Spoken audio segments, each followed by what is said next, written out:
I'm gonna stick with the idea that he's a psycho, that he's completely psychotic, and he's just finally snapping out of his psychosis and living through all this different stuff. Thinking of him slumped against that chair only cemented my reassurance in getting rid of that gun. It looked like someone had taken that piece from his store, but why was it in those tunnels? As I stepped outside, I recalled that dusty old box of clothes in Norman's attic. It felt like I had only discovered more questions, no answers, but I was close to home. It was time to find out the truth. Yeah.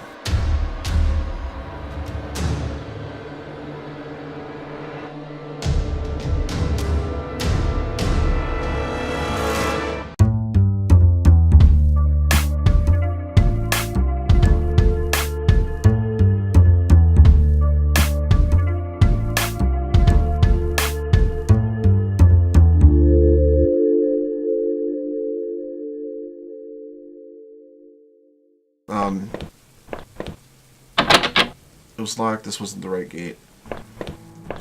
I don't want to jump to any conclusions or anything about him because I don't want to say he is, a bad guy. The gate was locked tonight. This wasn't my house. I'm going to skip that one because it's most likely it.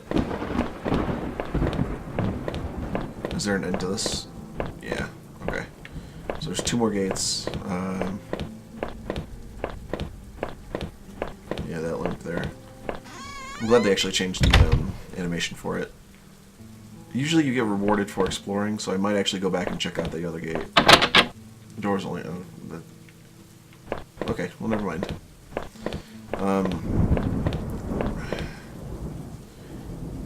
Okay, it's probably a good idea not to have a gun if you are a psycho.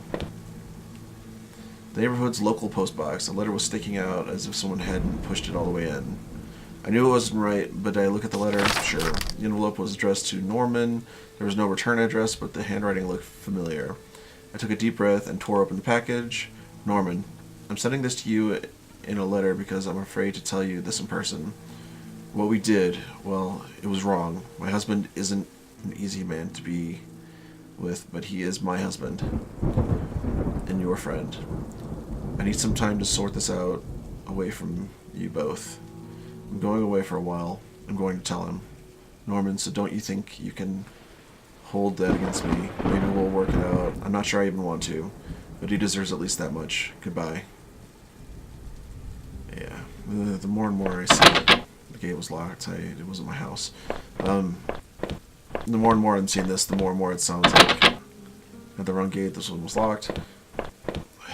It really is sounding more and more like he probably found his wife cheating on him or something like that. I had to enter our backyard. The rain gave me a terrible sense of foreboding, and it had chilled me through my clothes. I was expectant, but also afraid.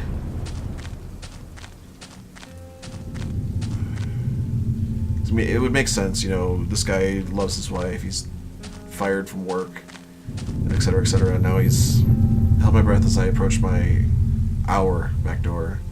I was terrified to step inside. The house was... Jeez. The house was painfully quiet. The only sound was my own breath and raging... The only sound was my own breathing, ragged and strained. I flicked the light switch by the door and the power was off. I remember having breakfast here on this very table. Was that yesterday or sometime before? Holy crap. The basement was locked. Where did I put the damn key? Alright, let's just... There was a small pile of mail on the floor in front of the mail slot. How long had I been away? Why hadn't Rachel picked this up? Most of the contents were bills. There was a credit card bill there. Did I open it? Yes. I ripped the bill open and read it. To my surprise, it said something about canceling my credit card due to non-payment. What the hell? Alright, I'm gonna actually turn that down, because holy shit. I can't... as much as I like ambient noises and stuff like that, I can't take the extreme freaking noise. Alright, so this is probably the front door. The front door was locked from inside. I couldn't go out through... I couldn't go out, though. I needed to see if Rachel was here. Yeah, okay.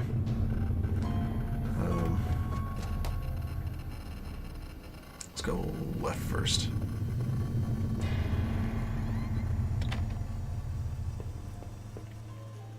I had found the last missing piece of my wallet, the old photo of Rachel, and I stared back at me, reminding me of better times.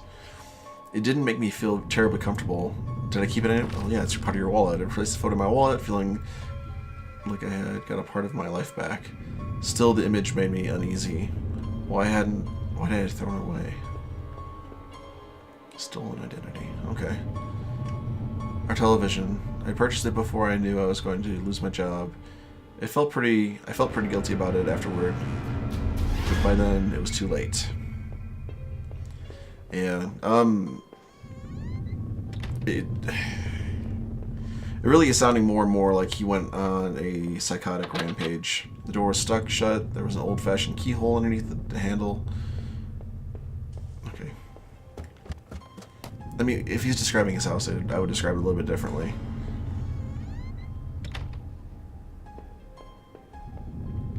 Books there were half mine, half Rachel's.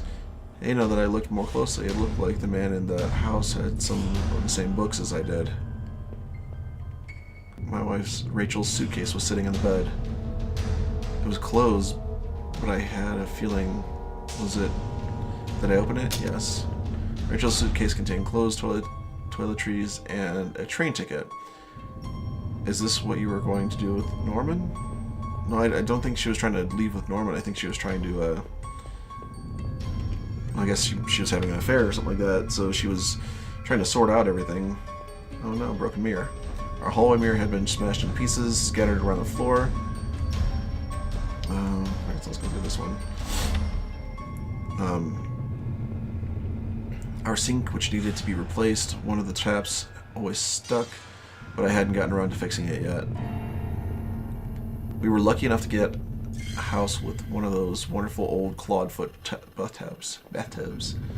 You know, actually, I would love to have a very deep tub like that. I think that would be pretty cool. Alright. I have a funny feeling this is the end.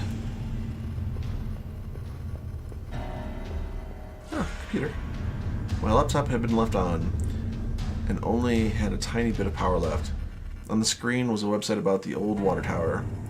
There was a key in the top drawer of my desk. Did I take it? Yes. Oh, so it's not the end.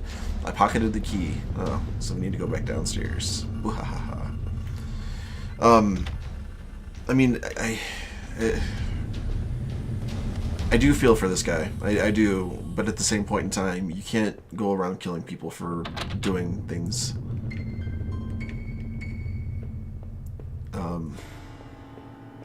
That, you know, make them happy. I mean, as much as it sucks, as much as it's, you know, mind-numbingly terrible, you can't do that kind of stuff. And this guy, I mean, they're making it sound like he's the typical husband. He's not really attentive, not very... I unlocked the basement door. Not very there for his wife. She probably became very distant after the divorce and stuff like that. Well, not even a divorce. She was not even... Yeah. She found comfort through a friend, and yeah. There were old Christmas decorations in the box. The garbage bags were stuffed with old paint cans and supplies. There was a dirty old key here. Did I take them? Well, I mean, you're going to take every key you can. I can't remember what it did unlock. There were old clothes, tools, and other things we obviously hadn't thrown away yet. I had to put up this divider wall last summer so we could create a separate room in the basement. I hadn't finished it yet, so the door was stuck and the drywall was poorly installed. I might have been able to break through if I found something heavy enough. Ah, the hammer. If only I'd had the hammer.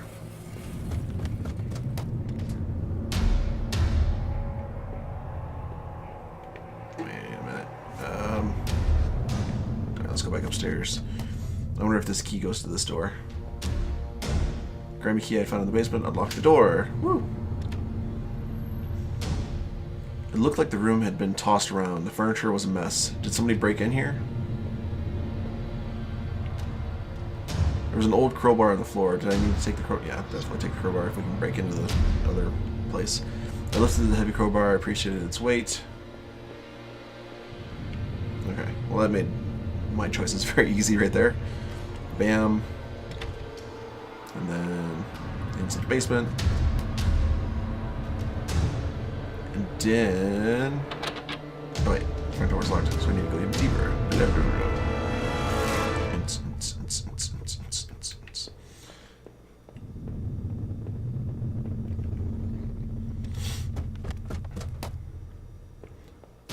I wonder how many houses actually have like this whole maze effect where like you have to dig through places to find keys and...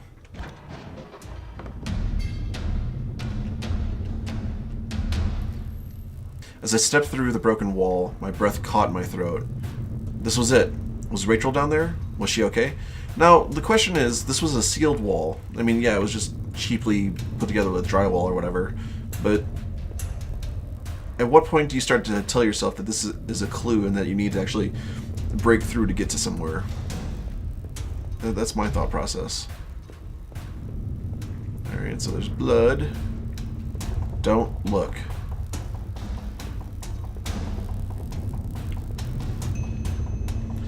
A filthy-looking pile of rags had been dumped in the corner. The stench of them was awful and made my eyes water. I was terrified to even touch the pile to see what lay within, but I knew I had to. I'd come this far. After all this searching, after all I'd seen, when I looked within the rags, did I finally find my Rachel?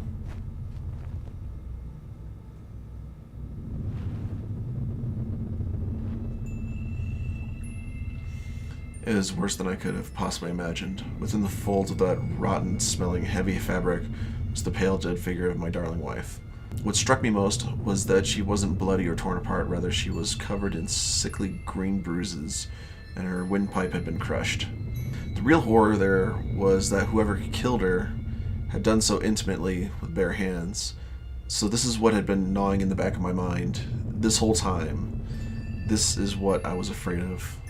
I thought about all I had seen. I wondered if any of it could help me figure out who had done this. And when I couldn't stay there any longer, I stepped away, only shaky legs, and made my way back upstairs. Reluctantly exhausted from my journey, I could no longer resist the urge to close my eyes. Okay.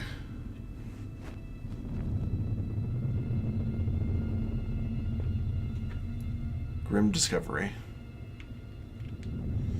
It was my wallet with the contacts intact. Either I dropped that stuff or somebody else did. Maybe I was sleepwalking again, or maybe somebody stole it from me. Norman's store, that forest, water tower. Was I at those places before? Yes. I didn't see how it could have happened any other way. I must have been the one to lose my wallet and its contents. But what does that mean? Maybe I could use some of Rachel's travel books and find some places to go. Okay, no clues on the bed. It was the old photo of the other man and his wife, I assumed. I found in that house. I recalled those faded remains I had found deep underneath his house. What had he done there? Well, what did I think? Was that man involved in this whole mess somehow? I mean, yeah, I guess. Definitely those tunnels, the odd tools in his house, and the remains of his wife. He wasn't innocent, that's for sure. Broken pieces remained of the mirror. I could see my face had grown pale and weak. I couldn't bear to look again. It was like I didn't actually expect it. I didn't actually respect a reflection. I felt empty and drained.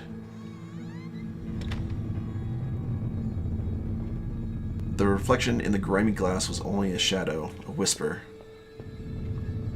I still love the old-time charm of that clawed-foot bathtub, though it seemed like a cold comfort then.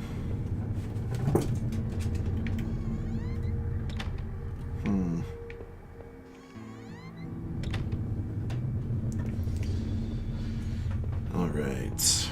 The laptop had finally run out of power. It was the key card I found in the factory, the one that allowed me to slip through the door. It seemed to me that it was probably Norman's, but if that was true, what was he doing back at the plant? Did I think Norman was going back to the factory? I mean, why not? Sure. Who else would have been Norman? Blah blah blah. Okay.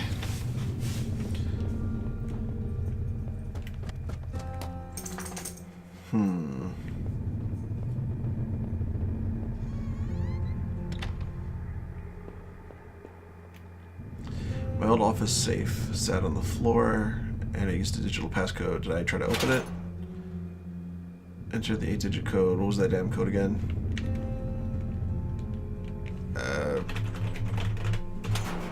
Nope, that wasn't it.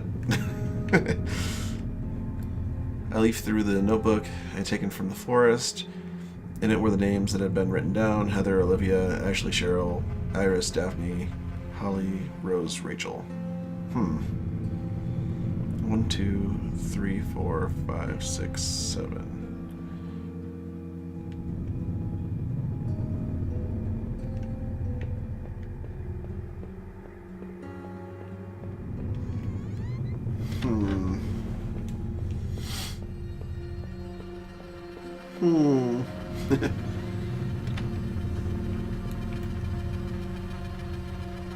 Was the letter I had taken from the postbox? Rachel, were you really having an affair with Norman? But why? I didn't think things were that bad. In the letter, Rachel seemed concerned. She almost seemed worried of what Norman might do. Did he do that to Rachel? Sure. I was sure of it. She wanted to end their affair, and that bastard, he killed her for it.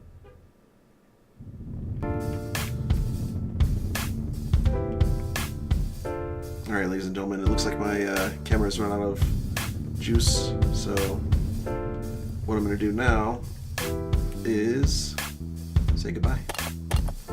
I will come back to this in a minute.